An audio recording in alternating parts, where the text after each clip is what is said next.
Hi, Alex. Lovely to have you back on talkSPORT. Hello, hello. How's it going? Yeah, really good, thank you. How are you after a good couple of months break off from racing? It's been nice. I think everyone would be able to say it didn't feel long enough, but actually for us at Williams, we've been itching to get out. We've had a long winter and we've spent so much time trying to get our new car ready that we're just excited to get back going. Yeah, we'll get into the new car in just a sec, but just some reflection on last season, obviously finishing seventh in the standings, one of the highest finishes in several seasons, actually. How do you Yeah, feel about that? it felt great. I think more than anything, it just felt like it created a sense of optimism and just general positivity and motivation going into this year because um, I think it's fair to say we've had a few tough years at Williams and we've been on the back foot for most of it. So finally to get P7, um, it was great. It felt like it was a very hard fought, deserved P7, and then it just creates this forwards momentum, as I said, to get into this year and try and do even better. Yeah, that's exciting. And we've been reflecting on the fact that James Vowles has now been there a year, just over. You've had chance to get to know one another, understand how each other work. Does it feel like the Yes. team are, together now, all the ducks are in a row, and you understand what each other needs to make it work?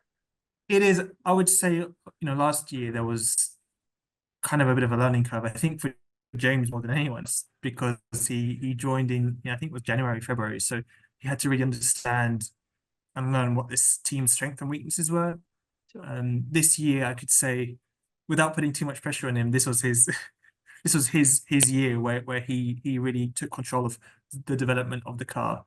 And he definitely has pushed the team. You can tell that with just the way that we've been able to, or we've had to um, change our processes, and the car's been right up against it to make the test, to make this weekend. We're running low on parts, but that's because we've kind of pushed the team as hard as we could to get the car as quick as possible.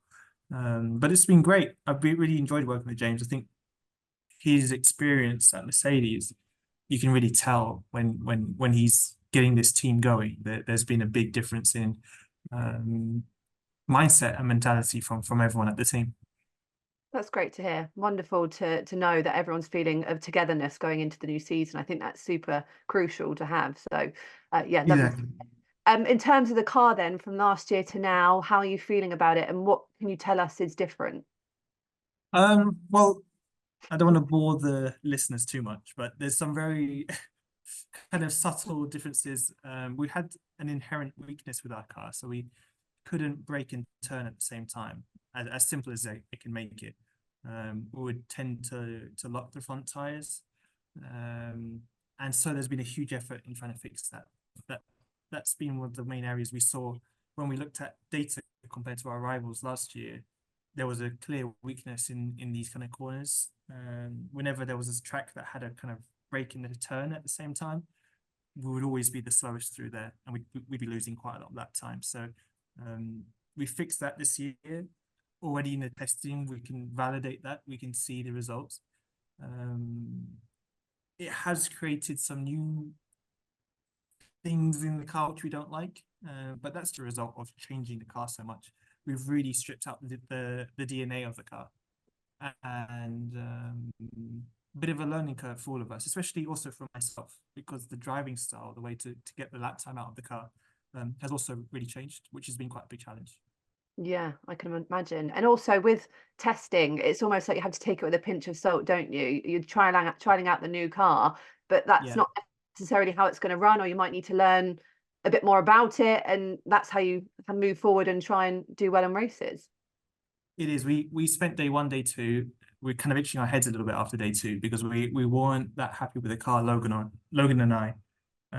We decided to take a bit of a big step in terms of setup direction. And day three became much better. So what we did in day three, we never would have done with last year's car and the previous year's cars, which just shows you how different it is. We're kind of totally learning what this car needs, and we're starting from ground zero. So There is going to be a learning curve. I don't think we're going to be able to start the year, totally in the rhythm and getting the most out of it. We're still having to learn what the car can do and where we need to put it. But I find that really exciting. I'd rather it be that way than, us kind of coming into this year and saying, oh, okay, we've got the same car, we've got the same issues. We're not like that. So yeah. Happily optimistic. Nice. And hopefully with that you can recreate what you did last year and even better it. So that's the hope, I'm sure, for Williams. It is, exactly. I'm hoping we have a quicker car so I don't have to do the races I had to do last year. A bit easier and less pressure. But yeah, that's the plan. Absolutely. Speaking of Logan there, I was chatting to him earlier as well, and it seems like you guys have got to a really good rhythm now as well, working together. He's out of his rookie year now as well, so you've got a better understanding on how each other race and what to expect out of each other.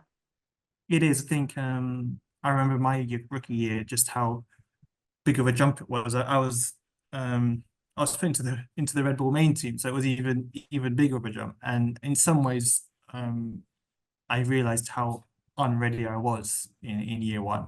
And when I look back in reflection, there's so much that I've learned since then. And I don't think being a rookie is easy in Formula One, especially now because there's so little testing. You could imagine that Logan and we've shared a day and a half between us Wow. before the first race of the year, which if you look at other sports, I don't think you see boxers or footballers practicing a day and a half before they start their Premier League tournament. So it is a bit of a change, and that's where experience, especially for the younger guys, is so valuable. But as you said, we're working really well together. We have to be in some ways because we are we're going into the unknown, so we have to be very open with our feedback. Being teammates, we tend to hide stuff from each other because they're our main rivals. But with Logan, as we can. You spoke of Red Bull there. It wouldn't be Yes. right if I didn't ask you, because there have been rumblings about whether or not you will be with Williams and you might make a move and return back to Red Bull. It's been going on for a little bit. Can you confirm or deny where anything is at? I would more than anything, I'm focused on my time at Williams, my job at Williams. I see a lot of these rumors. They are rumors. I think there's a lot of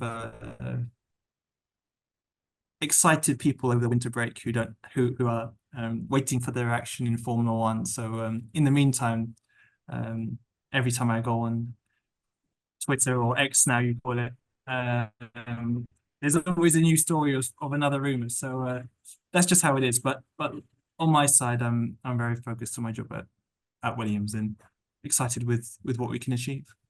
Yes. In terms of Bahrain happening on a Saturday this year because of Ramadan, is it ever a little bit difficult, or does it throw things into the mix to have to bring the race a day forward, or is it something that you can manage quite easily? Not really. I say the only thing is obviously it's just strange.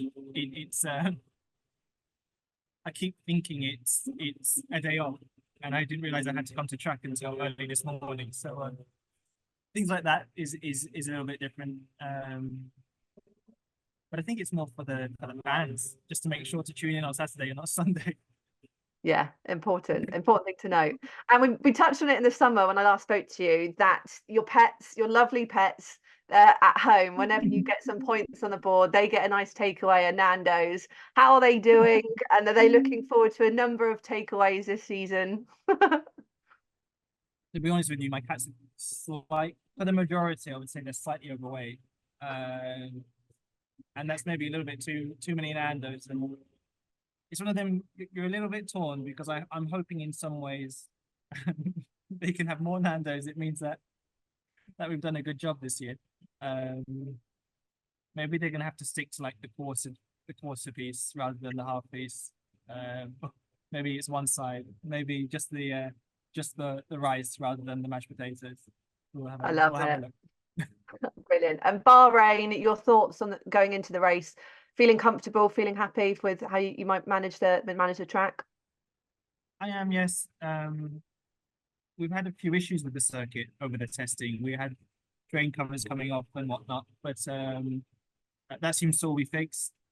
Ourselves going into this weekend, honestly, I'm just excited to see where we're at. I feel like Bahrain as a circuit, there's a couple of corners that we were really struggling with last year. And I'm really excited to see if we've made big headways into them corners. It feels like a testing we have. I'm hoping that, I'm just hoping we can have a good one. Last year, we started off the year with a point on the board straight away. I'd be very happy if we could get that again.